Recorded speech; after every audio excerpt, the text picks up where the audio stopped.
Le mystère des 750 €, à savoir cette nouvelle allocation touristique qui a été promise par Abdelmajid Tebboune aux Algériennes et aux Algériens depuis le 8 décembre 2024 et qui n'a toujours pas vu le jour. Mais pourquoi, et c'est la véritable raison, c'est qu'Abdelmajid Tebboune a décidé, semble-t-il, de renoncer pour le moment à cette promesse qu'il avait faite aux Algériennes et aux Algériens. D'ailleurs, le mouton à 40 000 dinars, ça a été pour lui une façon de se rattraper par rapport aux 750 €. Il a bien compris. On lui a bien expliqué qu'il ne pourrait pas exécuter cette promesse qui coûterait extrêmement cher. C'est pour cette raison qu'il a essayé de se rattraper, qu'il a voulu se rattraper en mettant en place l'importation de 1 million de moutons. Sur l'histoire des 750 €, Tebboune a reculé, il n'en parle pas.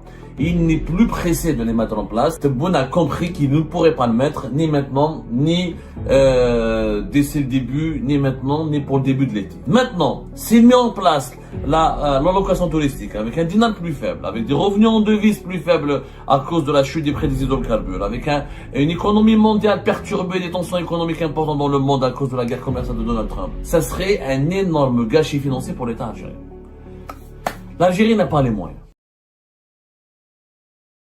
Le mystère des 750 €, à savoir cette nouvelle allocation touristique qui a été promise par Abdelmajid Tebboune aux Algériennes et aux Algériens depuis le 8 décembre 2024 et qui n'a toujours pas vu le jour. Et pourtant, au mois de janvier, de février 2024 jusqu'au mois de mars 2024, les autorités algériennes n'ont pas cessé de multiplier les promesses et de préparer un dispositif et de préparer des mesures et de préparer des annexes et des nouveaux locaux, plutôt des nouveaux bureaux de la Banque d'Algérie dans les ports et les aéroports, dans les principaux ports et aéroports du pays. Et pourtant, la nouvelle allocation touristique n'est toujours pas entrée en vigueur. Pourquoi? Parce qu'il n'y a pas eu un texte d'application de la Banque d'Algérie. Pourquoi? Parce que la Banque d'Algérie n'a pas encore préparé les mesures adéquates pour permettre l'entrée en vigueur de ces 750 €. Mais pourquoi, et c'est la véritable raison, c'est qu'Abdelmajid Tebboune a décidé, semble-t-il, de renoncer pour le moment à cette promesse qu'il avait faite aux Algériennes et aux Algériens. Et pour leur faire oublier, d'ailleurs, le mouton à 40 000 dinars, ça a été pour lui une façon de se rattraper par rapport aux 750 € parce qu'il a bien compris. On lui a bien expliqué qu'il ne pourrait pas exécuter cette promesse qui coûterait extrêmement cher. Donc, pour extrêmement cher à l'État algérien, qui périlleuse pour son application, périlleuse pour les finances publiques. C'est pour cette raison qu'il a essayé de se rattraper, qu'il a voulu se rattraper en mettant en place l'importation de 1 million de moutons à coût avec des prix, en subventionnant les prix des moutons qui ont été importés à coût de 40 000 dinars pour le rendre disponible aux plus nécessiteux, aux plus fragiles, et aux foyers les plus pauvres du pays. Sur l'histoire des 750 €, Tebboune a reculé, il n'en parle pas, il n'est plus pressé de les mettre en place et visiblement, selon nos sources, Tebboune a compris qu'il ne pourrait pas le mettre ni maintenant, ni d'ici le début, ni maintenant, ni pour le début de l'été. Il faut savoir que nous sommes le 22 mai, l'été c'est dans un mois. Les Algériennes et les Algériens vont vouloir voyager et prendre leurs vacances et l'allocation touristique devient une vitale ou nécessaire ou importante aux yeux des Algériens et des Algériennes et des Algériens qui vont partir à l'étranger, aux yeux des familles algériennes qui vont partir à l'étranger à partir et durant l'été. Alors pourquoi on va pas l'appliquer les 750 €? On a déjà expliqué, Abdelmajid Tebboune donc l'a déclaré, l'a promise le 8 décembre 2024. Il pensait qu'on allait la mettre en place à partir du 1er février 2025. Ça n'a pas été le cas parce que l'ancien ministre des Finances, Aziz Faïd, l'a trompé, l'a induit en erreur. Il s'est engagé à la mettre en place au cours du mois de janvier jusqu'au fin janvier 2024, fin janvier 2025, début février 2025. Or, rien n'a été mis en place puisque l'Aziz Faïd avait monté à Tebboune. Il ne lui avait pas dit qu'il fallait un texte d'application, des décret, des précisions, des modalités et que la distribution de cette allocation touristique ou le cahier de charge, entre guillemets, les critères qui doivent déterminer son octroi à un nombre bien précis des Algériennes et des Algériens doivent faire l'objet d'un travail préalable, d'une concertation avec les banquiers, avec les services du ministère des Finances et avec un certain nombre de directions de l'État, comme la direction du Trésor public, comme la Banque d'Algérie, comme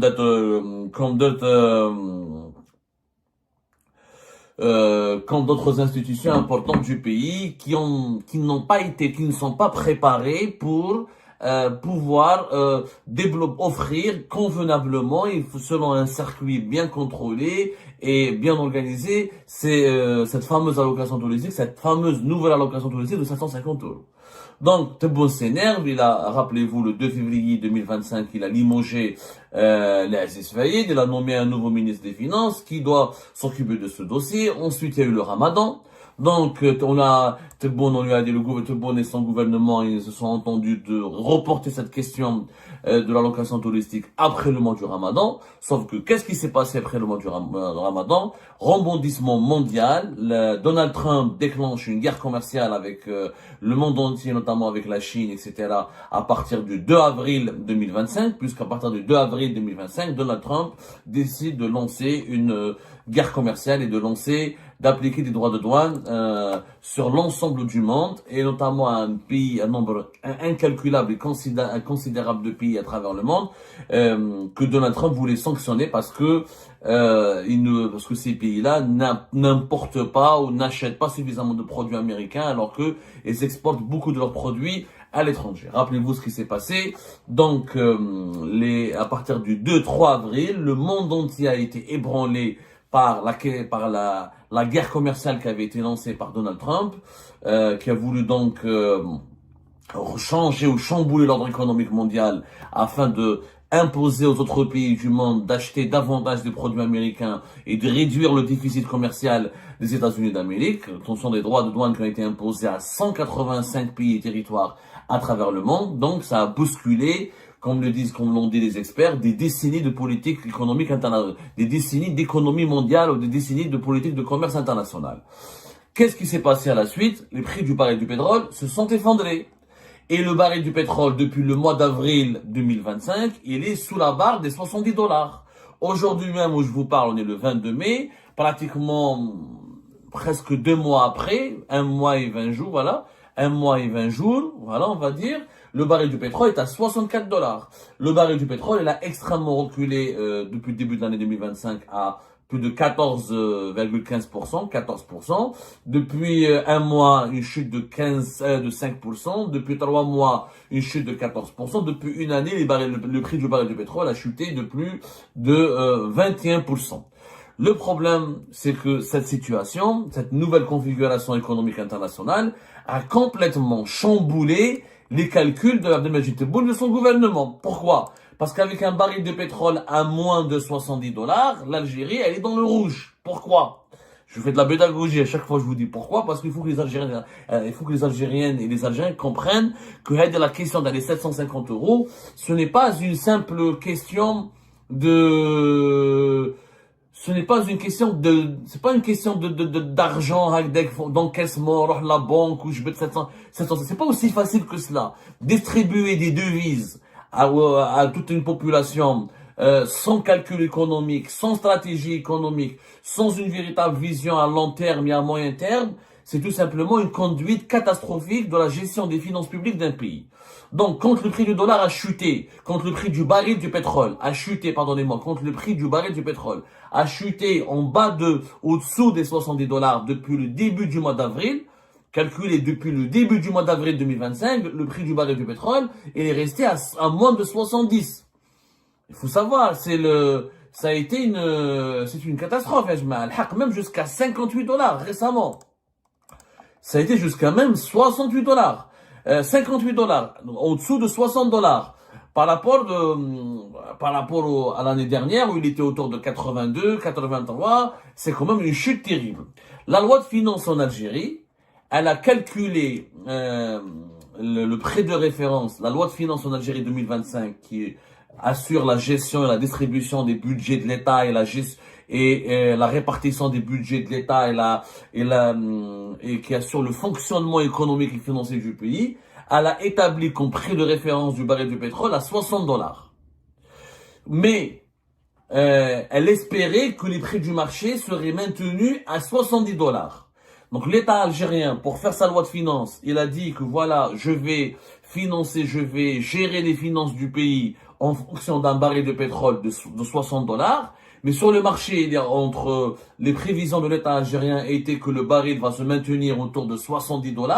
jusqu'à entre 2025 et 2026, 2025 et 2027, parce que quand tu fais une loi de finances pour 2025, tu dois, c'est la règle, dans la gestion des budgets publics ou dans l'élaboration des budgets publics, quand tu parles d'une année, tu dois prévoir tes dépenses et tes recettes sur les 2 années à venir, parce que les programmes qui seront lancés durant l'année 2025 auront un impact jusqu'à 2026 et 2026. Ils ne pourront pas aussi être concrétisés définitivement jusqu'à 2 ans plus tard.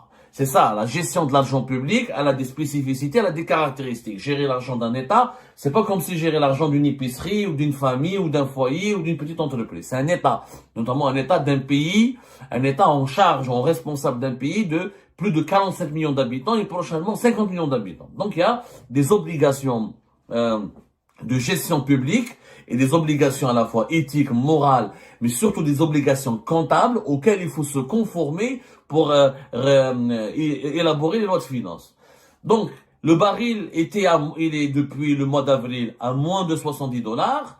On est déjà proche du prix de référence. Ça ne suffit pas parce que l'État algérien, c'est quoi, comment il fait ses calculs? Il fait ses calculs entre un prix du baril toujours plus élevé que le prix de référence. Comme ça, la différence permet de financer le déficit public, d'entretenir les réserves de change et de laisser une marge de manœuvre qui pourrait justifier de financer certaines urgences ou certaines urgences nationales ou de faire face à certains défis urgents, à des défis urgents comme des catastrophes naturelles ou des problèmes, des tensions géopolitiques mondiales. C'est pour ça que les lois de finances en Algérie, la référence de leur prix du baril du pétrole est toujours inférieure, doit toujours être inférieur au moins de 10 dollars par rapport aux cours mondiaux du baril du pétrole.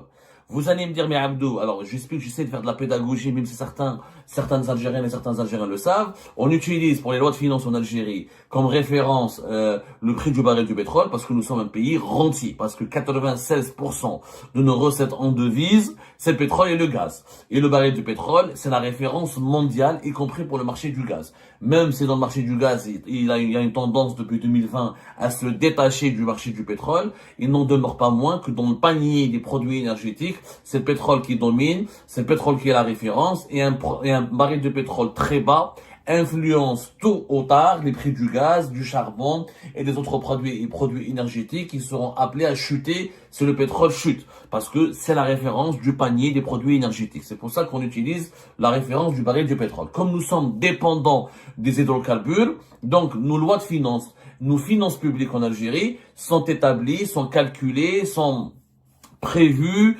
sont gérés ou conçus en fonction du prix de référence du baril du pétrole.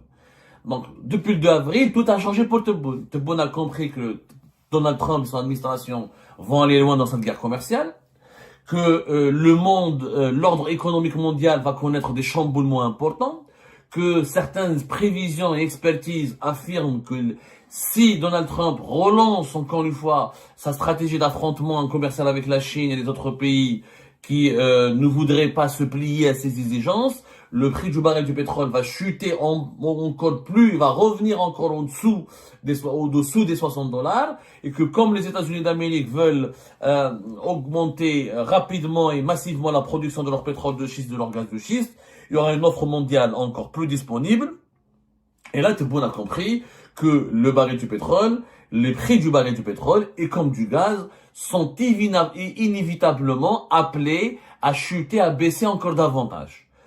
Si ça chute et ça baisse, les réserves de change de l'Algérie sont en danger. Les réserves de change de l'Algérie auraient dû atteindre à la fin de l'année 2024 72 milliards de dollars. Sauf que, vu l'année 2025 comment on l'a commencé et que les revenus sont déjà faibles par rapport à l'année 2024, nos réserves de change sont redescendues au-dessous de 60 milliards de dollars.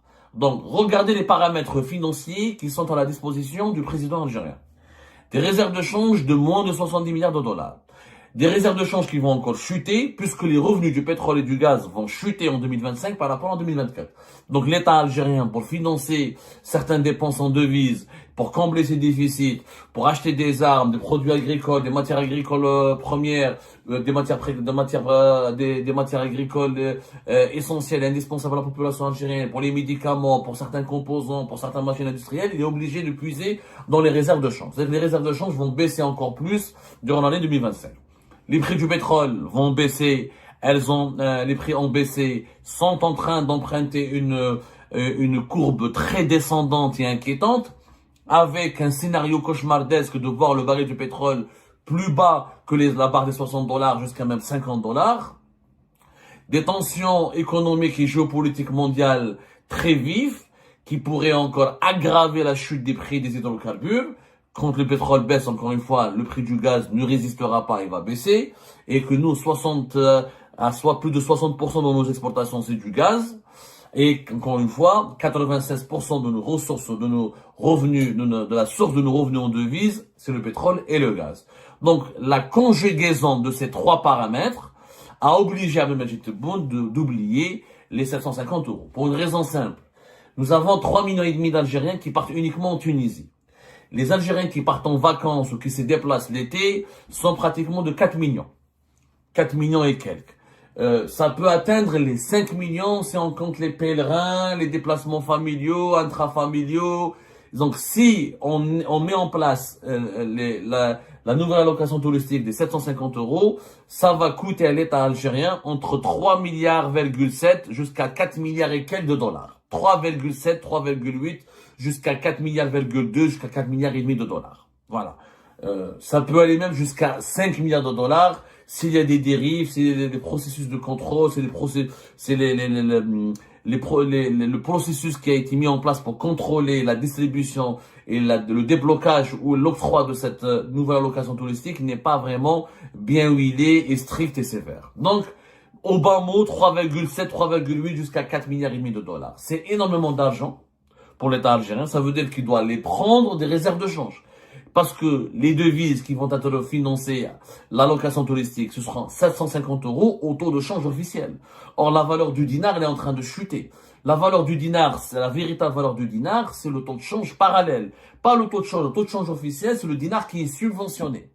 L'État algérien est obligé de subventionner le dinar pour pouvoir permettre aux Algériennes et aux Algériens d'acheter les euros, de prendre des devises à un taux qui est abordable. Parce que si on met le taux de change réel, les 750 euros vont coûter énormément cher au foyer algérien et il n'y a pas d'intérêt à aller les prendre à la banque, ils vont tous les prendre dans le marché informel. Du coup, comme le dinar il a chuté, parce que quand les prix du baril du pétrole, les prix des hydrocarbures, soit baril du pétrole ou prix du gaz naturel ou du GNL, quand leur prix chute et baisse, l'État algérien est obligé de dévaluer le dinar. Pourquoi? Il dévalue le dinar pour quand il va gagner des ressources en devises, quand il va les convertir en dinars, en dévaluant la valeur du dinar, en baissant la valeur du dinar, en dévalorisant la valeur du dinar, il va avoir un volume plus important en dinars. L'État algérien fait toujours ça. Quand le baril du pétrole chute, quand les prix des hydrocarbures et le revenu en devises ramènent de moins en moins de revenus en devises pour l'Algérie, l'État algérien est obligé de dévaluer le dinar. Pourquoi? Pour augmenter le volume de la monnaie en dinar et pour pouvoir payer les fonctionnaires, financer les finances publiques, financer les dépenses publiques, financer les dépenses sociales de l'État. Il a besoin de dévaluer le dinar pour fabriquer de la monnaie et pour donner l'impression que les ressources financières de l'État n'ont pas été impactées en dinars par la baisse des revenus en devises. C'est une règle que l'État algérien a toujours utilisée. Maintenant, s'il met en place l'allocation touristique avec un dinar plus faible, avec des revenus en devises plus faibles à cause de la chute des prix des hydrocarbures, avec une économie mondiale perturbée, des tensions économiques importantes dans le monde à cause de la guerre commerciale de Donald Trump, et avec une chute peut-être encore plus grave des prix du baril du pétrole dans les semaines, dans les mois à venir, ça serait un énorme gâchis financier pour l'État algérien.